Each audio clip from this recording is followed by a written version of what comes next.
본의 아니게 자주 여러분들 뵙는 것 같습니다. 항상 도와주셔서 감사드립니다. 오늘 제가 여러분들께 브리핑해드리고자 요즘 이제 경제가 코로나19 이후 글로벌 경제가 글로벌화되기 때문에 자유무역이라는 말이 보호무역으로 가고 있는데 우리 도로 같은 경우는 그동안 전략하고 주력산업이 이런 요새 새로운 신산업들을 많이 발굴을 하고 있습니다. 그러다 보니까 가장 중요한 부분인 우리가 편의산업이라든지 기초 체력이 좀 다른 데보다 뒤지지 않나. 올해 1월부터 많이 준비했는데 저희가 이제 4월 드디어 시즌이 시작하는 4월부터 오늘 현재까지 약 17개 사업에 901억을 포함해서 1738억 정도로 저희가 예산을 확보했습니다. 근데 그 중에서 저희가 방금 우리가 기초 체력을 튼튼하게 하는 그 사업 한 서너 가지를 여러분들께 소개를 해드리려고 합니다. 첫 번째는 뿌리 산업인데, 뿌리 산업이라는 게 기간 산업입니다. 기간 산업인데 저희가 그동안에 소홀히 했고 그 부분에 대해서 진행을 못했습니다. 작년에 처음 우리 도에서 아산의 테크노밸리가 뿌리 산업으로 지정이 됐고, 이번에 이제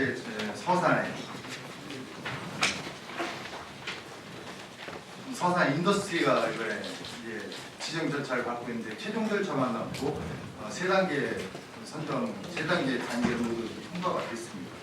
뿌리 산업에 지정이 되는 걸 국비 위주로 사업이 진행이 되는데 약 5년간 135억이 지원이 됩니다. 그럼 그 뿌리 산업을 관리하시는 분들이 그분들의 사랑방, 그다음에 그분들이 같이 모임하고 공부하고 할 수 있는 그런 공부방 그런 것을 설치해주고, 그다음에 그 시장을 개척하고 기술을 이전하는 그런 지원을 해주게 됩니다. 그리고 뿌리 산업이 보다 완벽하게 갈 수 있는 그런 부분이 진행이 되게 됩니다. 이게 이제 그렇게 되면은 가장 중요한 게 우리 도가 주축이 되는 게 기본적으로 이제 자동차, 반도체, 디스플레이, 철강, 화학 이게 주력 산업입니다. 주력 산업은 각자가 활동하게 되고 각자가 영위를 하게 됩니다. 융복합이 되지 않는데 이제 그런 부분에 있어서 융복합을 추진하기 위해서 저희가 UAM이나 미래자동차나 이런 부분들이 저희가 주력을 하게 되는 부분입니다. 미래자동차 부분, 미래모빌리티 분야 같은 경우는 이제 여러분들 잘 아시다시피 자동차 창에다가 디스플레이가 설치가 되고, 차량용 반도체 저희가 7,575억짜리 예산을 신청했는데 차량용 반도체가 또 이제 금속도 갈수록 가볍고 강하게 돼야 됩니다. 그래서 첨단금속, 분말금속 센터를 첨단금속은 완공을 했고, 분말금속도 조만간 완공이 되고, 첨단화학도 올해 완공이 됩니다. 이런 기본적인 부분이 되는 거예요. 그래서 전방, 후방이 연계돼서 앞으로 큰 경쟁력을 갖추게 하기 위해서 이런 그림들을 그려왔는데, 작년 올해 저희가 혁신기관들을 한 10여 개를 유치해왔습니다. 그동안에는 주력산업을 중심으로 하다 보니까 그 혁신기관보다는 그 대기업이 중심이 되는 그러한 산업이었습니다. 그러다 보니까 소득 역외 유출도 심하고 한국에 편중되는데, 이것을 골고루 나누고 각 지역에서 자기들 역량을 펼칠 수 있으려면 혁신기관과 같이 사업을 많이 해야 됩니다. 혁신기관을 유치하고 설치를 함으로써 우리의 산업 경쟁력이 그만큼 강화되는 부분이 있습니다. 그래서 이 뿌리 산업이 이번에 되는 것은 상당히 의미가 있고, 작년에 이어 올해까지 연달아 가게 됩니다. 이게 10개 기업 이상이 하나의 클러스터화가 되어야 되는데 그런 조건이 녹록지 않습니다. 이번에 이제 서산이 되게 되면 이제 내년에 강진에 그런 후보지가 있습니다. 그 후보지를 지속적으로 발굴해서 그 공간이나 그 지역 내에서 클러스터가 형성이 되고 서로 윈윈할 수 있는 그런 관계가 됩니다. 그런 부분에 있어서 의미가 있다는 말씀드립니다. 두 번째는 2차 전지 산업이 그전에는 우리 천안 아산에도 좀 유치가 돼 있었습니다. 근데 어느 순간 LG가 5성으로 가다 보니까 충북으로 많이 이전을 했습니다. 그래서 상대적으로 저희는 소형 2차 전지 쪽에서만 있었고 또 거기다가 ESS 시스템 때문에 그 전기차 화재 상당히 위축이 되어 있었습니다.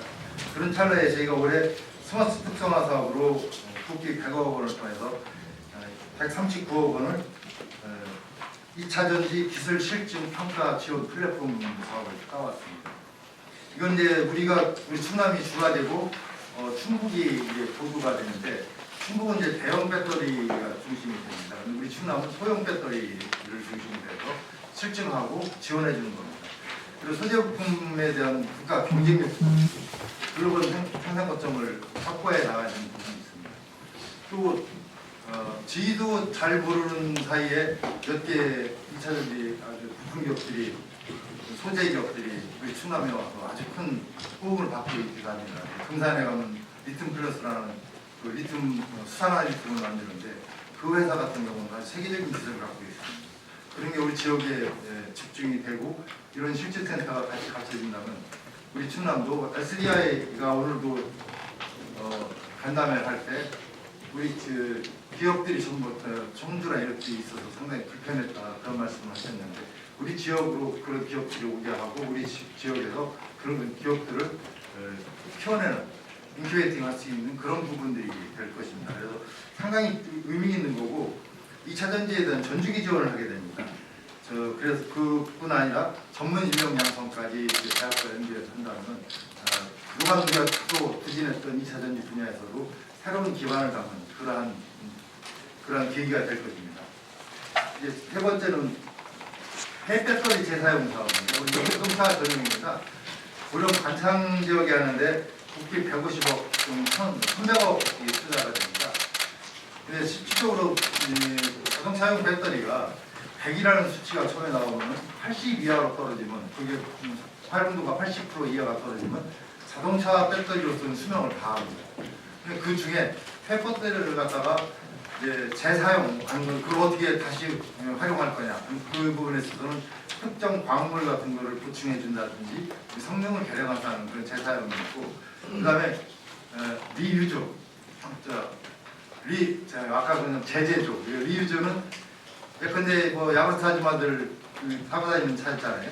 그런 거 같은 경우는 그 폐배터리 갖고도 운영이 가능하고 또 그걸 이제 몇 개를 집적을 시켜서 고속도로 같은 데에서 전기 충전할 수 있는 시설 그런 게 리유즈고 그 다음에 리사이클 같은 경우 거기서 도시광산이라고 해서 거기서 중요 광물들을 빼내는 그런 사업들을 종합적으로 진행이 되는데 일단 지금 현재 자동차용 배터리를 갖고서 거기 보충을 해준다든지 보강을 해주는 그런 시스템을 관창에 두게 되고 향후에는 우리 내포 쪽에 폐배터리 재활용 실증센터를 저희가 준비를 하고 있습니다.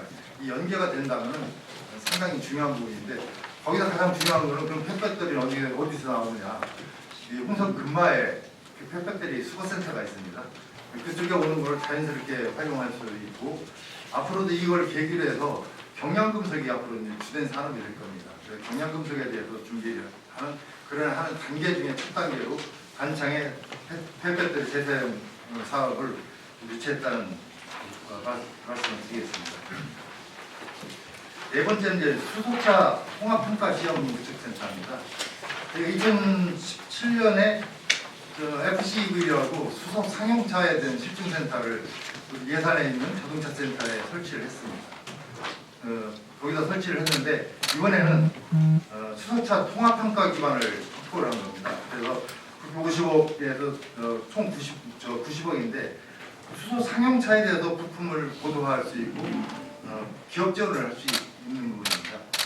네, 참고로 여러분들 잘 아시겠지만 말씀을 드리면 우리가 순정 부품을 할 때 인증하는 걸 보면 우리 계제되신 우리 자동차 센터에 가서 보시면 아주 저온에다 수소 같은 거 저온에서 실험을 하고 그걸 바로 또 최상온 200도 되는 데서 이걸 계속 실험을 겹칩니다. 그런데 우리 자동차의 시스 같은 경우는 로봇가 타는 것처럼 똑같이 올라타서 거기서 앉았다 다시 내리는 방법을 한 26만 번을 배포해서 이상이 없을 때 순정부품 자격을 주는 그런 수소 부품에 대한 실증센터를 우리 지역에다 유치했다는 상당히 공적인 사실입니다. 이제 보통 이제 수소에 있어서 승용차 부분은 좀 상당히 뒤쳐져 있는데 상용차 부분, 트럭이나 버스 같은 경우는 상당히 활성화가 될 겁니다. 활성화되고 특히 우리 도에서 가장 좋은 여건은 수소단지가 3개가 조성이 된다는 거죠. 강진의 블루수소, 고령의 블루수소, 그 다음에 대산의 그레이수소가 그레이수소는 무생수소이기 때문에 그번에 현대오일의 그 주유소망을 통해서 공급이 되는데 지금 현재 세계적으로 가장 그 수소 생산이 큰 데가 10,000톤이라고 합니다. 올 7월이 되면 인천에 3만 톤짜리 공장이 세계 최대가 됩니다. 근데 26년이 되면 우리 고령 지역에 25만 톤이 SK E&S가 수소를 생산하게 됩니다. 20만 톤은 기체 수소가 되고 5만 톤은 액화 수소가 됩니다. 액화 수소가 되면서 이게 상당히 큰 수송의 혁명적인 일이 되는 겁니다. 그런데 건국대학교 모 교수께서 실험을 했는데 어떤 대기업에서 후원을 해서 실험을 했는데 드론을 갖고 실험했습니다. 그러니까 배터리를 했더니 2시간 정도를 나르더라. 근데 무게를 더했더니 1시간 정도 줄어들더라. 기체 수소를 갖고 했더니 13시간을 그걸 활용하더라. 액화 수소를 했더니 22시간을 가더라. 그러면 이제 앞으로 가야 될 길이 정해진 겁니다. 그런 측면에서 우리 지역에 그런 수소 공장이 생긴다는 게 가장 중요합니다. 근데 이제 블루수소의 문제점은 1톤의 수소를 생산하기 위해서는 6 내지 7톤의 이산화탄소가 생깁니다. 근데 이산화탄소를 어떻게 할 것인가? 근데 SKN에서는 그걸 아주 전혀 우리가 생각하지 못한 방식의 방식을 개발을 했습니다. 이산화탄소를 액화를 시켜서 지금 배를 건조하고 있는데 배에 건조해서 호주나 이런 데 가서 폐가스에 내놓으면 자연스럽게 흡수되는 그런 시스템을 지금 갖춰서 준비하고 있기 때문에 그걸 그린 수소랑 거의 같은 상황입니다. 그런 수소 공장이 있고 그런 액화 수소 공장이 있다는 건 우리 지역을 중심으로 해서 수소의 연료와 그다음에 수소의 산업화에 상당히 중요한 부분이 될 것입니다. 거기다 이제 풍력도 단순하게 풍력을 해서 전기로 이어질 것보다는 우리 도가 지금 전기 생산이 228%를 합니다. 228%, 우리가 도가 쓰는 양의 228% 생산합니다. 그럼 앞으로 2045년이 되면 지금 쓰는 거에 약 2배 정도를 쓴다고 봅니다. 근데 석탄화력이 폐지되더라도 우리가 140에서 150%를 자립화하는데 여기가 재생에너지에 대한 생산할 가능성이 전부 2위입니다. 2위면 태양광 같은 거 하더라도 우리 지역에 쓰고 남으면 지금 이제 덴마크나 이런 데서는 풍력 발전을 통해서 거기서 발전된 에너지를 갖다가 에너지로 또 이전을 하게 되면 상당히 청정선으로 돼 있어서 문제가 있으니까 그걸 하고 수전해라 합니다. 수전해서 수소를 생산해서 수소 라인을 통해서 수소를 활용하는 그런 기술들을 하고 있습니다. 그런 복합적으로 갈 수 있는 부분에 이 첫 삽을 떴다는 게 상당히 의미 있고 그거를 산업과 연결시킬 수 있다는 그런 부분에 있어서 상당히 저희 의미를 갖고 있습니다. 17건의 사업은 제일 뒤에 붙여놨는데 아직 큰 사업들은 이제 나오진 않았습니다. 큰 사업들은 지금 계속 공모에 응모하고 있는데 한 달여 동안에 우리 직원들 열심히 해서 17건의 국비가 901억 원, 총 738억 원을 했다는 건 우리 10조 시대의 예산을 주도한 우리 충청남도에 큰 마중물이 되지 않았나 그런 생각을 했습니다. 그래서 감히 언론인 여러분들께 자랑 아닌 자랑 그리고 기왕 그 정도가 우리 산업의 기반을 튼튼하게 해서 앞으로 더 단단하게 갈 수 있는 그런 사업들을 따랐다는 생각이 드립니다. 제 이제 말씀을 이렇게 하고 질문 있으면 제가 답변 드리도록 하겠습니다. 네, 질문 주실 때는 소속 성명과 예, 말씀 주시기 바랍니다. 김갑수 고생 많으십니다. 감사합니다. 에너지 전환 업무도 이쪽이 맞나요? 어쨌든 이 석탄 화력 발전소 지금 특별법 제정도 하고 있는데 어쨌든 중요한 것은 어쨌든 에너지 전환의 속도에 맞춰서 그래서 석유 발전 어디 밑으로 내려가기도 하고 이런 계획들이 좀 있던데 어쨌든 최대한 어떤 기존의 에너지 석탄 발전 이런 것들이 다른 에너지 전환을 통해서 지역에 잔류하게 만드는 노력도 좀 필요한 거 신경 써야 되는 거 아니에요? 일단 그것 하나 여쭤보고 죄송한데 지방은행 부분에 있어서 어쨌든 조금 뭐랄까요? 어떻게 되는지 좀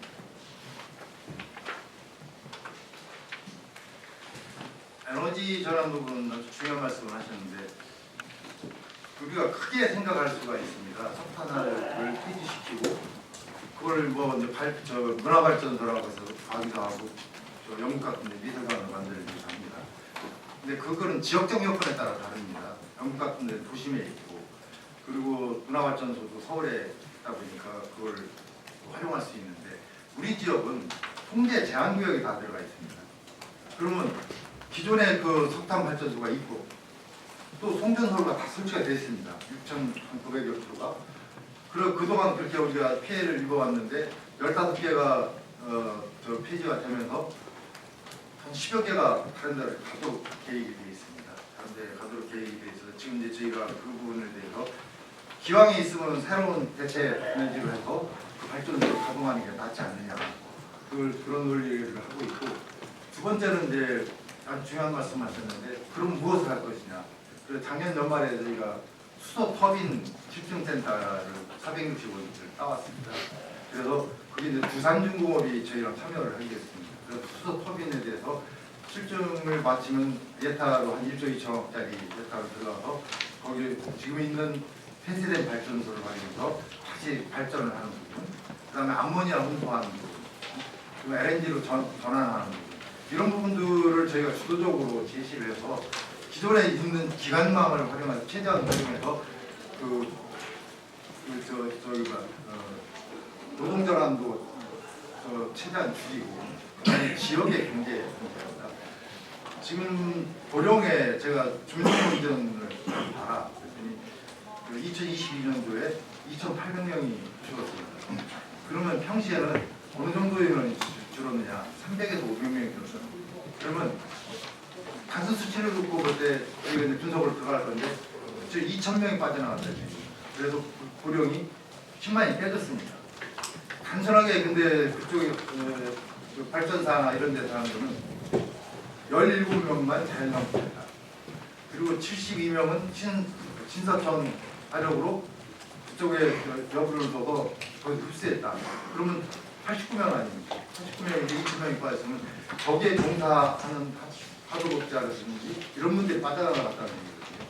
실질적으로 보면은 목포 조선업 사태 때 보면은 그때 그 산업연구원의 연구위원이 행안부한테 도움을 받아서 중등 이전하는 거를 분석을 해봤어요. 해봤는데 그 조선업의 용접 공들은 상당히 고급 기술자들입니다. 그분들을 어디로 이동했나 봤더니 평택 고덕으로 제일 많이 왔고 중국으로 많이 왔고 그런데 그 부분에 있어서 가장 특이할 만한 점은 중년 45세 이상들은 별로 이동을 안 했다는 거죠. 아니고 젊은 사람들은 그 십장 자기 리더를 가고 많이 이동을 하게 되는데 45세 이상들은 가정이 거기에 있고 애들 학교가 있는데 이동을 안 했다는 거죠. 제가 그때 그 자료를 보고 상당히 관심이 있어서 그걸 한번 봤더니 그런 정보가 생깁니다. 지금 우리가 석탄화력 발전이 폐지가 되면 7,500명이 준다. 그렇게 이제 산술적으로 나왔는데 실질적으로는 더 줄어든다는 얘기입니다. 그래서 독일 노르트라인 베스트팔렌드 같은 경우는 석탄 화력 폐지에 관한 법이 있고 구조강화법이 있습니다. 구조강화가 지역 발전을 하고 그 스타트업을 만들고 농업이나 철도, 항공 이런 부분을 그 기간 산업을 해주는 겁니다. 그래서 거기에 주요해서 저희가 석탄 화력 폐지 지역에 관한 지원 법률에 저희가 구조강화 부분, 지역 발전 부분을 강하게 두는 부분입니다. 그래서 그 부분은 그 부분대로 대응하고 에너지를 최대한 그 지금 발전 단계에서 발전할 수 있도록 그걸 최대한 끌어가는 게 가장 지상적입니다. 그런 부분에 있어서는 언론 여러분들께서 많이 좀 홍보해 주시고 도와주셨으면 감사하겠습니다. 그다음에 지방은행은 좀 소강 상태입니다. 지금 미국의 그 은행이 파산되고 하면서 대전시가 하는 방식 그 방식이었지 않습니까? 그래서 약간 소강 상태인데 그쪽에서 지금 다시 이제 논의가 잠깐 멈춰진 상태입니다. 이제 바로 9월 지나면 다시 논의가 시작이 될 거로 봅니다. 좀 쉬운 질문 좀 해주세요. 예, 오태N 임원석 기자님. 직접. 예, 오태N 예, OTN 임원선 기자입니다. 예. 예, 저는 그 축전지 산업에 대해서 간단히 질문을 드리겠습니다. 2차전이요? 예, 2차전이요. 예. 실제 이제 축전지 그 공장을 하고 시설을 가다 보면요, 연약하거든요. 근데 또 이제 연약하고 또 폐축전지 관리하는 데는 더 연약합니다. 그 시설이요, 너무 연약해서 그 주변에서 민원이 많이 발생하는 예를 제가 많이 봤거든요. 예. 그러면 그 관리를 특별히 관리를 해야 되는데 그 경제가 열악하다 보니까 관리하기가 쉽지 않아요. 그래서 떠난 자리는 그 복구를 하려고 하면요 수십 배가 더 들어가요. 그래서 그런 그 특별히 관리할 수 있는 시스템을 어떤 식으로 하시려는지 그 견해 좀 부탁드립니다. 지금 현재 리사이클을 하게 되면 지금 고열이 발생합니다. 고열이 발생하다 보니까 이산화탄소가 많이 나오고 있습니다. 그런 부분이 있는데 지금 이제 신기술이 많이 개발이 돼서 그걸 많이 효율성을 낮춰서 새로운 신기술이 많이 됐습니다. 지금 말씀하시는 데도 대충 어딘지 알겠는데 거기도 그래서 거기 도심에 있고 주변 여건이 안 좋지 않습니까?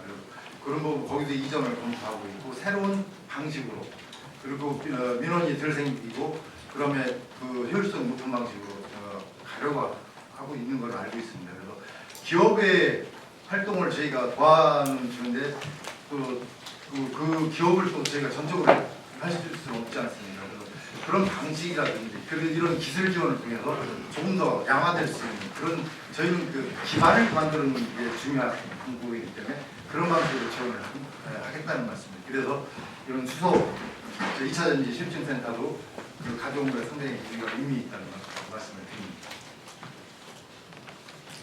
예, 추가로 질문. 예. 출석 이동수 권혁주 기자님. 뿌리산업 같은 경우에 제조업에 분단이라고 불리지만 대부분 10인 미만 영세업체 위주로 알고 있고요. 또 대부분 다로 1차 산업이라 대부분 하청업체라 보니까 부가가치도 낮고 마진율도 낮아가지고 제일 큰 문제점이 인력난, 사람이 없어서 못 구하고 또 요즘 같은 경우에는 또 공공요금이 많이 오르면서 뿌리산업 같은 경우는 전기로 많이 돌리는 경우가 있으니까요. 이게 매출 원가가 높아가지고 점점 경영 상황이 어려운 걸로 알고 있거든요. 그리고 이 특화단지 조성 여기 말고 지금 사업비 135억 확보하셨다 보니까 이 근본적인 문제점이라든지 뭐 인력이라든지 이런 공공요금 여기에 대한 뭐 도만의 대책이라든지 이런 건 없는 것 같은데요. 혹시 뭐 뿌리산업을 뭐 경영난이라든지 이런 육성하기 위한 뭐 도만의 대책 같은 건 따로 없으십니까? 저희가 지난 3월에 그 경제위기 상황 점검 회의를 할 때 그때 3개월을 거쳐서 전 산업을 다 들여다봤습니다. 다 1차는 전반적으로 모니터링을 하고 그 다음에 두 번째는 문제 있는 산업들을 끄집어내서 심층 모니터링을 했습니다. 다른 데는 큰 문제가 없었고 플라스틱 사출업체가 좀 어려웠습니다. 플라스틱 사출업체가 어렵고 그 다음에 소상공인들이 심각했습니다. 소상공인들은 뭐 잘 아시다시피 계속 부채를 갖고 하다가 부채를 계속 갚느라 다시 빚을 주고 그런 악순환이 있어서 저희가 1조 9억 원을 여러 가지 방향에서 하는데 그래서 그 위기 업종 프랑스 폐 플라스틱 사출업체나 이런 데를 지원해준 그룹을 200억을 조성을 해서 거기 그분들한테 대출해서 이 위기를 넘어갈 수 있도록 기왕 조치를 했습니다. 조치를 하고 또 이제 매 분기 한 번씩 하니까 이 분기에 대해서는 그 돈이 어떻게 풀렸는지 그 다음에 또 지금 새로 위험이 예견되는 게 없는지 지금 모니터링을 하고 있습니다. 그래서 2, 4분기 때 다시 한번 판단해 보겠지만 2, 4분기하고 3, 4분기는 잘 넘어갈 것 같습니다. 지금 극약 처방을 해서 소상공인들도 많이 도움을 받고 있고 그 다음에 11월쯤이 상당히 예측을 좀 안 좋게 보고 있는데 거기에 대해서 저는 대응을 할 것이고요. 또 제재 물론 여러분들께 부탁드리고 싶은 건 몰라서 못 받는 분들이 있습니다. 그래서 제가 부시장 부분회의에서 전체 소상공인들한테 좀 우리가 이런 사업들을 하니까 도움을 받아라 하는데 지사님께서 똑같은 얘기인데 눈 밝은 사람이 찾아가는 것보다 그걸 몰라서 못하는 사람들이 없게 해라. 그래서 그런 부분에서 홍보를 좀 많이 해줬으면 좋겠고 지금 이제 가장 큰 거는 경영 안정을 위해서 5천억 그게 저희 지사님이 거의 앵벌이 하시는 거예요. 은행들 은행들한테 그 도움을 달라야 뭐 많게는 10억, 작게는 10억, 많게는 뭐 40몇 억씩. 그게 한 15배를 대출을 해주거든요. 근데 그게 좋은 게 우리가 2차 보전을 3.3%를 해줍니다. 전에는 1.7% 해줬었는데 3.3%를 해주니까 그 한 5%, 6% 정도, 6% 잡고 그 소상공인들이나 중소기업인들은 2.2% 정도만 자기가 보태면 그 돈을 활용할 수가 있는 겁니다. 물론 3천만, 5천만 원 한계는 있지만 우선은 그렇게 해서 위기를 극복할 수 있는 준비를 했고 운영을 하고 있습니다. 우리도는 경제위기 대응 시스템을 잘 갖춰져 있습니다. 전국 유일하게 갖춰져 있고 지금 그게 가동을 지금 잘 하고 있습니다. 또 그 부분에 있어서는 저희도 공무원 인력들도 굉장히 전문성을 갖고 있기 때문에 저희가 미리 그걸 감지하고 또 각 경제단체의 국장들, 부장들급이 가장 지역을 잘합니다. 그분들하고 정례적으로 포럼을 해서 지역의 상황을 우리가 통계치나 모니터링을 해서 보는 것보다 보는 것도 중요하지만 그분들이 느끼는 체감이 제일 크거든요. 각 상공회에서라든지 이런 중소기업이나 그런 분들 통해서 지속적으로 저희가 그걸 감지하고 그 부분에 대해서 대응을 하고 있다는 말씀입니다. 예, 저 지금 손봉환 아시아타임 기자님. 단순히 질문 하나 할게요. 네. 경제적 파급 효과들이 각 사업할 때 나타났는데 이 수치가 어떻게 데이터가 나왔나 좀 자료 좀 받아볼 수 있을까요? 예, 자료를 추가해서 취업 유발이 뭐 몇 명 있는데 이게 취업 유발이라는 게 충청남도의 도내 취업 유발하는 그렇죠. 전국적으로 유발하는 건 아니고 충청남도에 사업을 준 거기 때문에 충청. 근데 다만 이제 수소 같은 경우는 전북도 같이 하니까 같이 제가 되고 2차 전지도 충남과 충북 같이 하죠. 데이터 좀 한번 예.